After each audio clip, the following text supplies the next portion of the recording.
So last night I got a direct message asking me what is the best wildcard draft, so it got me thinking and looking into a draft. I didn't want to gatekeep it, so I decided to make a quick video and show you my shortlist and how I build my squad. Just a quick one before we continue. I'm so close to getting 150 subscribers, so help me hit that milestone and subscribe for more Club World Cup content. Anyway, intro out the way, let's dive into my wildcard picks. So here we have the semi-final fixtures, Fluminense vs Chelsea, PSG vs Real Madrid. For me, when I was building my wildcard team, I looked at the sides and I thought Chelsea are the most likely to get through, so I'll get 6 players from them, and then the remaining 9 players I'll get out of Real Madrid and PSG.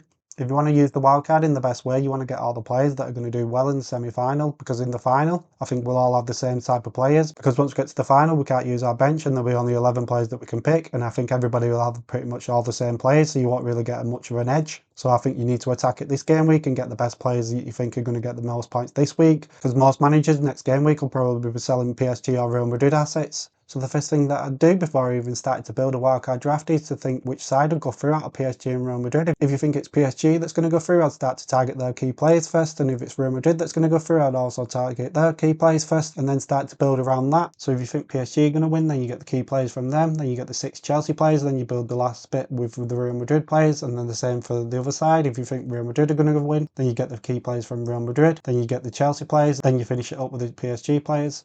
So here we have the goalkeeper shortlist, Courtois, Donnarumma and Sanchez. For me, I'd be getting Sanchez and he'll be a lock for me. I think out of the 4 sides, they're the most likely to get to the final. I'm not banking on any clean sheets in the next 2 games, but any that come is a bonus. And I think Chelsea are the most likely to go through. And then it's a 50-50 out of PSG and Real Madrid. Whichever one you think is going to go through, you pick one of them. And if you do it this way and Sanchez doesn't keep a clean sheet, you can bench him and pick the other goalkeeper for the second day. If you twisted my arm and maybe pick out Courtois and Donnarumma, it'll probably be Donnarumma. I do like Real Madrid, but they've got a new manager. Huijsen got himself sent off last game, so he was suspended for this game. And then when you factor in that PSG have got a lot of confidence after winning the Champions League and they've got 6 clean sheets in the last 7 games, I'd probably go for Donnarumma. Into defence, and I've got 4 players that are locked into my side, and it's Hakimi, Trent, Cucurella and Reece James. Hakimi's shown the last few games why he's nailed in with goals and assists and clean sheets. Trent has shown for seasons that he's good at getting goals or assists, and he got an assist last game, so I think he's definitely locked in. And then there's Cucurella, who's been unlucky not to get goals and assists the last few games. And then lastly in the lock is Reece James, and I know he didn't play last game. He was actually set to start in midfield, but he pulled up with a bit of tightness in warm-up, so just as a precaution they didn't start him. But since the match, he's posted on social media that he's okay. And yesterday he trained as normal, and the luxury we have for Chelsea players is we'll probably know the lineup just before deadline, so if he doesn't start you can take him out your side and bring one of the other 2 players in.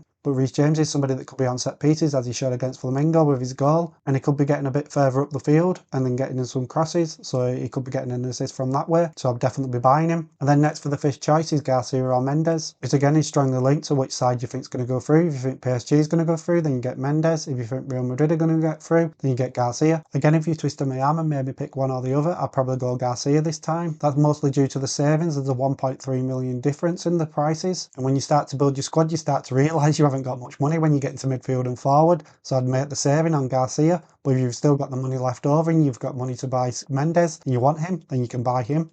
Next we've got the midfielders, and there's 2 that's locked in Dembele and Palmer. Yes, I know that Dembele's not started, but he came on last game and got a goal. And I think now they're in the semi-final and they've got Real Madrid, he'll start. For me, I think he plays 60 minutes at the minimum. And then if they're winning, they might bring him off for the final. But if they're losing, they might keep him on for the whole game. Then the other lock player is Palmer. 2 games ago he got 2 assists, and then last game he got a goal. So that's a goal and 2 assists in his last 2 games. And I think that goal last game will give him confidence going into this next game. And I think if Chelsea score, he's the most likely to get a goal or an assist in it. So I'd definitely be buying him. Then next we've got the other 2 Chelsea assets in Pedro Neto and Enzo Fernandez. Pedro Neto's looked really good in front of goal the last few games, and Enzo Fernandez has been really good at assisting wise. Caicedo's back from suspension, so that might mean that Fernandez gets further forward and a much bigger chance of getting a goal or an assist. If you twisted my arm out of the 2, it would probably be Neto that I pick, but I'd wait right up till deadline and see if I can see the lineup, because one of them might actually get dropped. Chelsea have got a lot of options. Andre Santos played last game. Lavia didn't play last game with an injury. He could be back as well with Caicedo, so Fernandez might actually get dropped. Then Chelsea have got players like Nani Madueke that could start instead. I think both of them will start, but there is still a little bit of a chance that one of them doesn't, because there is a bit of a short turnaround. Then next we've got the PSG assets in Duin Kvaratskhelia. I like both of them. It's really dependent on who you like more and who you think is going to score more points and who you think is actually going to start. Is one of them going to be dropped? Maybe have a quick look at predicted lineups, and if you think one of them is going to get dropped, then you buy the other one. If you twisted my arm on this one, I'd probably go for Dewey again because he's $1 million cheaper. But if you got the money, then Kvaratskhelia is just as good. Then next we've got Jude Bellingham, and if you think Real Madrid are going to go through, then you get him. Then lastly we've got Vitinha and Guller, and it depends on who you think is going to go through. So my midfield would be Dembele and Palmer, then either Neto or Fernandes, and then one of Dewey, Kvaratskhelia or Bellingham, and then one of Vitinha or Guller. So if you think Real Madrid are progressing, then I'll get Bellingham and Guller. And then if you think PSG are going to go through, then you get two of the other three. And then lastly we've got the forwards, and Mbappe is locked in for me. It's just the same situation as Dembele. He's not started yet, but he came on last game and got himself a goal. You could instead get Vinicius Junior, who's more nailed in starting, but he's not in a goal scoring form, so I don't think I'd get him. Then the second player locked in is Garcia for me. Xavi Alonso seems to trust him, and he's been doing really well in the Club World Cup. And then if Chelsea do really well and all the players you don't really want to bring out your side, you can leave him on your bench and you're not paid loads of money on somebody that's not going to get into your 11. But if the Chelsea players don't do well, you can sub him in for the second game. And for the price, I think he's very much worth it because I think he could get a goal and an assist. Then lastly in my shortlist is Jackson and Pedro to go with the other two forwards. I'd hold off and see what the lineup is. If Jackson starts, then I'd pick him. And if Pedro starts, I'd pick him. And if they both start, you can pick either one of them. If you twisted my arm and they're both starting, I'd probably pick Jackson, just because he's been around the side for a lot longer and I think he'll play up front, so there's more chance of him getting a goal or assist. And I think if they both start, Jackson's more likely to play up front and Pedro on one of the wings. And Jackson hasn't played in the last 3 games, so he's got a lot more energy. And Pedro's building his fitness after just being signed. And Chelsea more likely to freshen up on the wing with Nkunku and Madueke. So I won't be surprised if João Pedro comes off for the last half an hour. I will also say I won't be surprised if Jackson comes off as well. So quickly before I continue, Delap picked up his second yellow card last game, so he's suspended for this one. He started the last 3 games with Jackson suspended for 2 of them. So currently as a Chelsea fan, I can't tell you who's going to start up front. Is it Pedro or Jackson? I don't know. But hopefully before the deadline we get the lineup and then we can pick which one's starting. So with all this in mind, let's have a look at how my drafts would look. So here we have the Real Madrid draft. If you think Real Madrid are going to go through, so I buy Courtois, Trent, Garcia, Bellingham, Vinicius Junior and then Garcia. There's a few obvious tweaks you can make there. I've put Vinicius Junior, but it probably will be Mbappe, but I just want to give you that option. You can switch the midfield around if you want. You can get Guller instead of Vitinha and then buy a PSG midfielder in Dewey or Kvaratskhelia for Bellingham. But other than that, this will be the Real Madrid lineup. And the other 2 potential changes in the side is Pedro Neto and João Pedro. You could easily pick Enzo Fernandez and Nicolas Jackson, depending on who's starting. So here's how the side would look if you think PSG are going to go through. So you get Donnarumma instead of Courtois, you get Mendes instead of Garcia, you definitely get Vitinha instead of Guller. I put Enzo Fernandez in this side just to show you the option. Then you get Dewey instead of Bellingham. And then lastly we've got Nicolas Jackson up front, but if he doesn't start, you pick João Pedro and then you'll have an extra million, so you could actually upgrade Dewey and get Kvaratskhelia, so it'll look like this. So lastly we have my twisting my arm draft. So in goal we have Donnarumma instead of Courtois. If you was picking one or the other and twisting my arm, I'd probably pick Donnarumma. If I was picking a defender, it'd probably Garcia over Mendes. In midfield as a Chelsea asset, I get Neto. Out of Guller and Vitinha, I get Guller. Then lastly we've got 2 players in Dewey and Jackson. This is pre-lineup and who I think is going to get more points, and I think Jackson's going to get more points, but if João Pedro starts, then I pick João Pedro instead of Jackson. And if you get Nicolas Jackson, you can only afford Dewey. Then if João Pedro starts ahead of Nicolas Jackson, then I get him, and then I get Kvaratskhelia in midfield instead of Dewey. So there we have it for a wildcard video. I hope I've helped. If I have, hit the like button. If you've got any questions before deadline, get in the comment section and I'll reply to them all. And lastly, I'm trying to get to 150 subscribers before deadline, so if you have watched it all the way through, hit the subscribe button. Anyway, signing off, and I'll see you on the next one. Goodbye.